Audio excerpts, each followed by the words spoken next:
रायगड, महाराष्ट्रासह देश विदेशातील ताज्या बातम्या पाहण्यासाठी मॅक्स इंडिया लाईव्ह चॅनलला सबस्क्राईब करा आणि बेल आयकॉन दाबायला विसरू नका.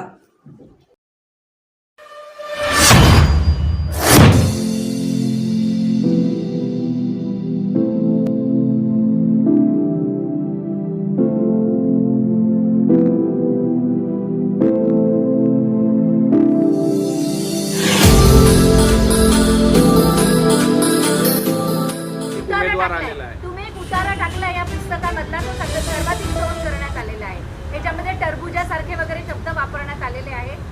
काटोलमध्ये आपल्याच नावाचा एक उमेदवार उभा आहे, अनिल देशमुख त्याचं नाव आहे आणि तो राष्ट्रवादीकडून लढते, गदा चिन्हावर लढणार आहे अशी चर्चा आहे. मी त्याची माहिती घेतोय. मला असं कळलं की माझ्याच नावाचा कोणी अनिल देशमुख या भारतीय जनता पार्टीच्या लोकांनी पकडला आणि त्याला माझ्या विरोधात फॉर्म भरायला लावला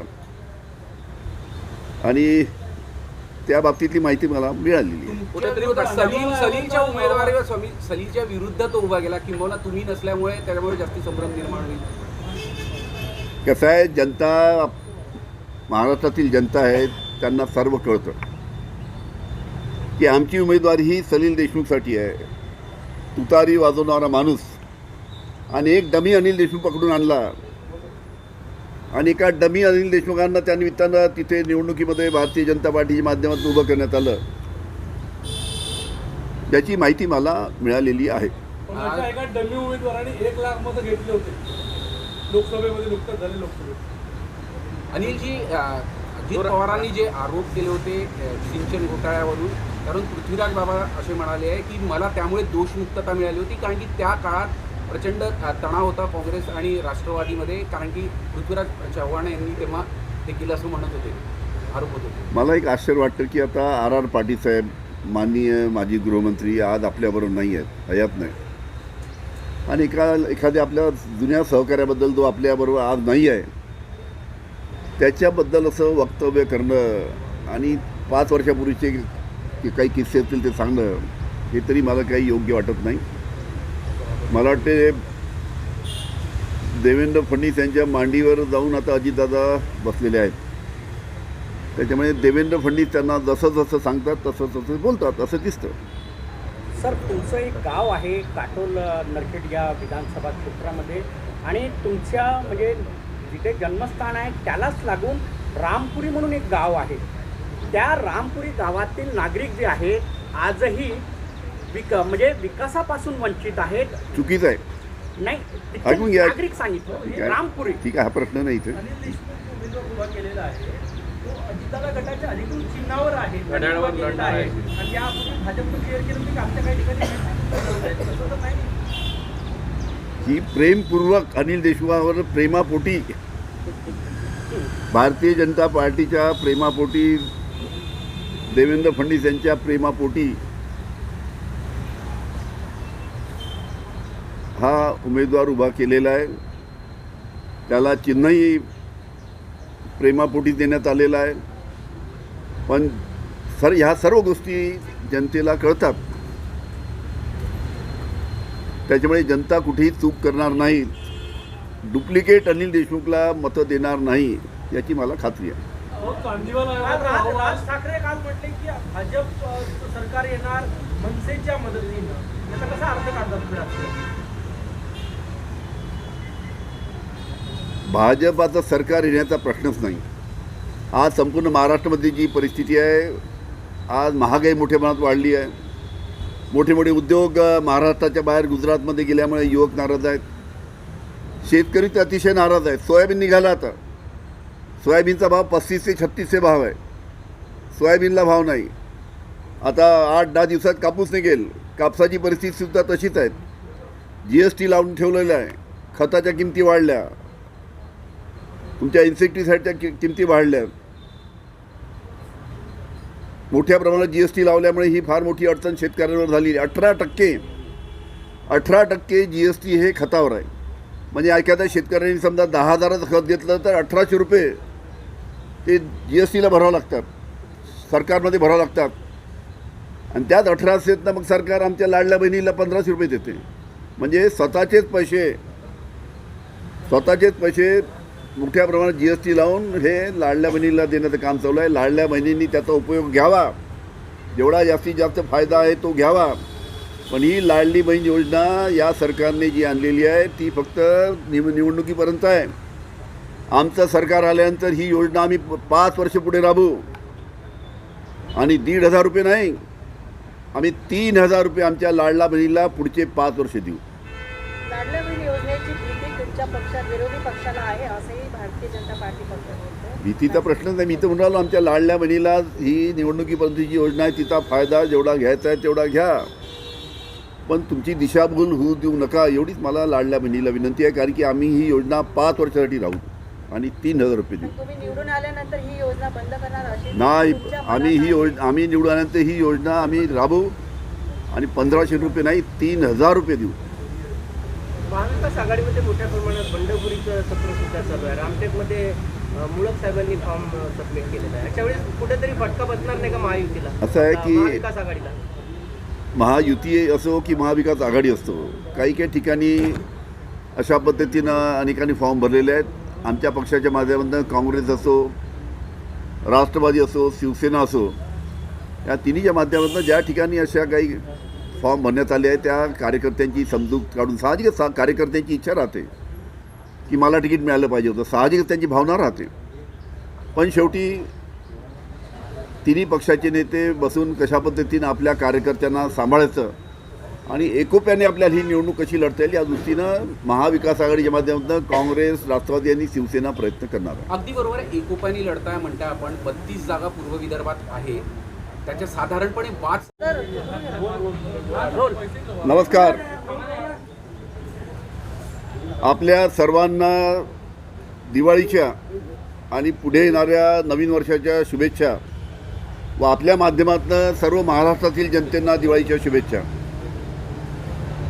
आपल्याला माहिती आहे की काल एका चॅनलला देवेंद्र फडणवीस यांनी मनसुख हिरेन याची हत्याची माहिती अनिल देशमुखांना होती काय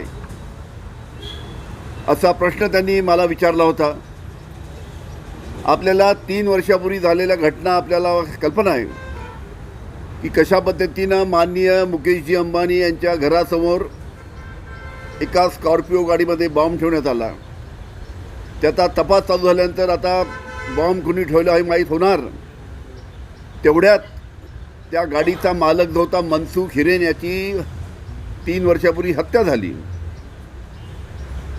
आणि त्या हत्येच्या कारणामध्ये सचिन वाझेला अटक करण्यात आली. त्या हत्येमध्ये जो परमवीर सिंग होता, जो मास्टर माइंड होता, दोन्ही याच्यामध्ये बॉम्ब ठेवण्यामध्ये आणि मनसुख हिरेनच्या हत्येमध्ये जो मास्टर माइंड होता, मुंबईच्या माजी पोलीस आयुक्त परमवीर सिंग याचे आणि देवेंद्र फडणवीस याचे अतिशय जवळचे संबंध आणि त्याला वाचवण्यासाठी देवेंद्र फडणवीसांनी संपूर्ण प्रयत्न केले. आता मूळ प्रश्न असा आहे की देवेंद्र फडणवीस यांनी विचारलं मला की अनिल देशमुखांना मनसुख हिरेन याची माहिती झाली ही मला कल्पना होती का. पहिली गोष्ट, परमवीर सिंग हा त्या संपूर्ण घटनेचा मास्टर माइंड असल्यामुळे त्यांनी देवेंद्र फडणवीसला सांगितलं असणार. आणि जेव्हा मनसुख हिरेनची बॉडी ठाण्याच्या खाडीमध्ये जेव्हा सापडली सकाळी, त्यावेळेस त्या बॉडीचा संपूर्ण फोटो संपूर्ण मीडियामध्ये व्हायरल झाले. आम्हालासुद्धा ते फोटो मिळालेत, आमच्या पोलीस खात्याला ते फोटो मिळालेत. पण पोलीस खात्याला फोटो मिळाल्यानंतर, पोलीस खात्याला बॉडी जी सापडली त्याचे संपूर्ण फोटो मिळाल्यानंतर, ती बॉडी मिळाल्यानंतर पोलीस खात्याच्या माध्यमातून जोपर्यंत त्या मनसुख हिरेनच्या घरचे लोक येऊन, पोलिसाची ही पद्धत आहे, ही व्यवस्था असते पोलिसामध्ये की एखादी बॉडी सापडल्यानंतर त्याच्या घरच्या मंडळींनी येऊन त्याची ओळख पटवावं लागते. आणि म्हणून मनसुख हिरेनची बॉडी सापडल्यानंतर पोलिसांनी मनसुख हिरेनच्या घरच्या लोकांना त्या ठिकाणी बोलावून त्यांना बॉडी दाखवली आणि बॉडीची ओळख करून घेतली. आणि जेव्हा घरच्या लोकांनी सांगितलं की ही मनसुख हिरेनचीच बॉडी आहे, तेव्हा मग राज्य शासनाच्या माध्यमातून मी जाहीर केलं की होय, जी सकाळी खाडीमध्ये जी बॉडी सापडली आहे ती मनसुख हिरेनची आहे. त्याच्यामुळे ही घटना मला माहीत होती, पण जोपर्यंत घरची मंडळी येऊन त्याची ओळख घेत नाही, ओळख परेडमध्ये ओळख त्याची करत नाही आणि सांगत नाही की ही बॉडी त्याचीच आहे, तोपर्यंत पोलीस खात्याला जाहीररित्या सांगता येत नाही. आणि म्हणून प्रश्न मला देवेंद्र फडणवीस यांचा आहे की देवेंद्र फडणवीस यांना 100% माहीत असणार. कारण की परमवीर सिंग या त्रिकूट जे होतं, परमवीर सिंग आणि सचिन वाजे एकत्र आणि देवेंद्र फडणवीस आणि परमवीर सिंग एकत्र, त्याच्यामुळे साहजिकच त्यांना सुद्धा कल्पना असणार. कारण की परमवीरनी सांगितलं देवेंद्र फडणवीसजी मला या याच्यातून वाचवा. परमवीर सिंगला NIA जी केंद्रीय संस्था आहे ती अटक करणार होती, पण देवेंद्र फडणवीस यांनी संरक्षण दिल्यामुळे त्याला अटक केली नाही. त्याच्यामुळे देवेंद्र फडणवीस यांना एकच सांगतो की जी प्रशासनातली पोलीस प्रशासनातली जी पद्धत आहे की कोणती बॉडी सापडल्यानंतर तिची ओळख त्यानिमित्तानं त्यांच्या नातेवाईकाला ती बॉडी दाखवली जाते आणि नातेवाईकांनी ती बॉडी ओळखल्यानंतर मग राज्य शासन ती जाहीर करू शकते.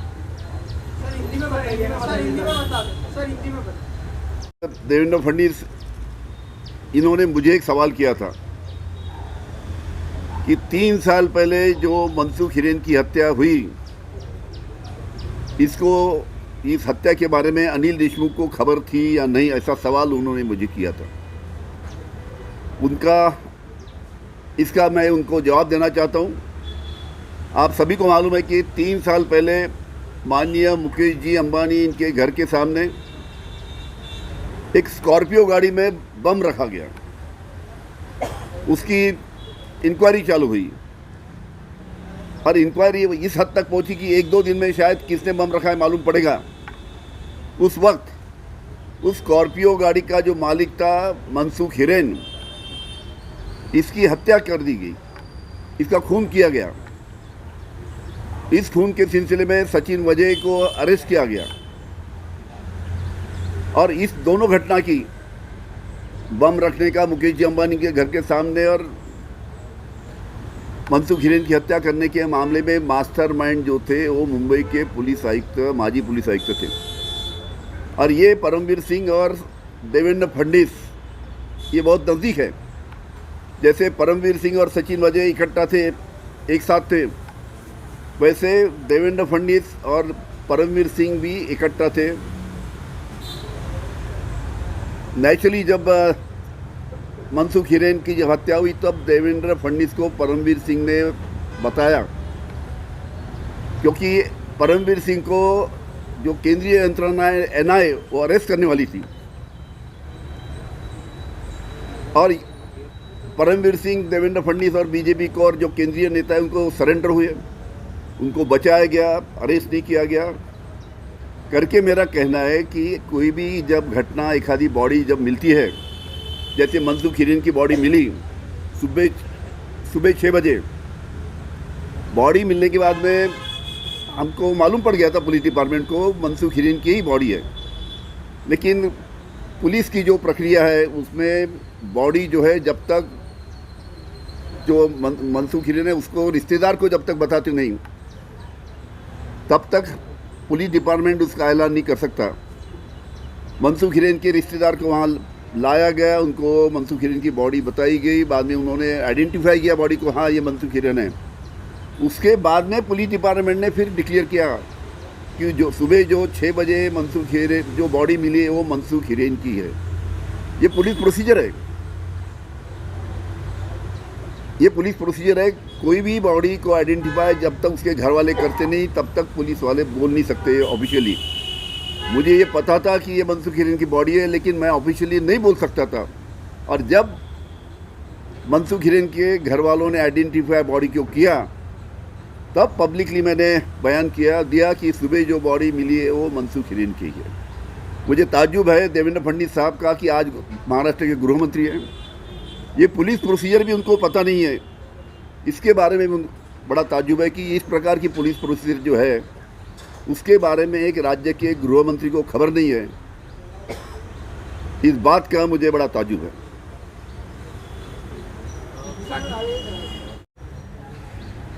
किताब लिखी है, मेरे किताब का नाम है diary of home minister.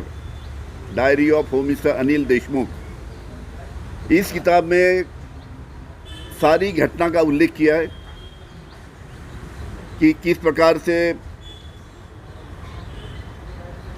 Devendra Fadnavis ने मेरे ऊपर फर्जी इल्ज़ाम लगा के, फर्जी इल्ज़ाम परमवीर सिंह को बोल के किस प्रकार से फर्जी इल्ज़ाम लगाए, किस प्रकार से ईडी सीबीआई मेरे पीछे लगाई, किस प्रकार से फर्जी इल्ज़ाम में अनिल देशमुख को अरेस्ट किया गया, किस प्रकार से 14 महीने उस अनिल देशमुख को जेल में रखा गया, किस प्रकार से कोर्ट में जब केस गई, हाई कोर्ट में गई, जस्टिस चांदीवाल साहब के कोर्ट में गई, जस्टिस चांदीवाल के कोर्ट ने क्या बयान दिया। जस्टिस चांदीवाल के कोर्ट ने बताया कि अनिल देशमुख के ऊपर जो आरोप हुए ये फर्जी आरोप है, कोई भी सबूत अनिल देशमुख के आरोप के बारे में नहीं है।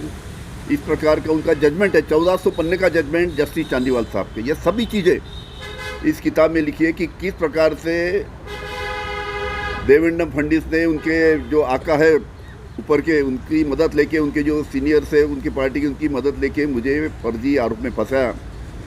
इसका पूरा उल्लेख इस पूरे किताब में मैंने लिखा हूँ। ये किताब मैंने 14 महीने जब जेल में था, जेल में लिखी है, और जेल के बाहर आने के बाद उसके रेफरेंसेस कलेक्ट करना, उसमें मुझे थोड़ा वक्त लग गया, और 1-2 दिन में ये किताब मार्केट में आएंगी। अनिलजी, काटोलमध्ये एक जागा उद्धव ठाकरेला मिळालेली आहे, तर काँग्रेसच्याही जागा 23च आहे, पण याच्यात सरशीची साध्य ती राष्ट्रवादी काँग्रेस शरद पवार गटाने, म्हणजे दोघांच्या भांडणात तिसऱ्याला पवारांची गुगली कमी आली आणि तुम्हाला जास्त जागा मिळाली। असं आम्ही एकमेकाच्या विरोधात गुगली टाकत नाही, आम्ही गुगली टाकतो आमच्या विरोधकांच्या विरोधात। त्याच्यामुळे आम्ही एकोप्याने म्हणजे आम्ही हे पाहतो की मेरिटवर निर्णय झाले पाहिजे। काँग्रेस, राष्ट्रवादी आणि शिवसेना आम्ही एकत्रपणे ही निवडणूक लढवायची असल्यामुळे त्या पद्धतीचा निर्णय घेतला, आणि एकोप्यानेच आम्ही जे आमचे एक सहकारी आहेत जे नाराज आहेत त्यांच्याशी चर्चा करून त्यांनी उमेदवारी मागे घेतली पाहिजे, या दृष्टीने आमचा प्रयत्न राहणार है। इसी चीज को लेकर बावनकुळे ने आरोप किया है कि कहीं ना कहीं एनसीपी और कांग्रेस मिलकर उद्धव ठाकरे को फंसा रहे हैं। गलत है।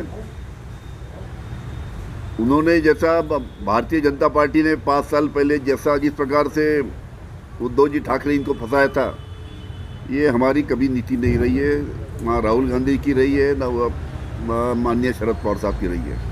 हम तीनों पार्टी हम इकट्ठा रहेंगे और महाविकास आघाडीची सत्ता 100% महाराष्ट्रामध्ये येणार, हे आजच्या दिवाळीच्या दिवशी तुम्हाला मी सांगतो। मनोज जरांगे पाटलांचं सहकार्य तुम्हाला मिळणार आहे। एक मराठा लाख मराठा। चला, धन्यवाद, थँक्यू। अरे भाई नाश्ता रे बाबा, राहुल थांबा तिकडे पत्रकार फक्त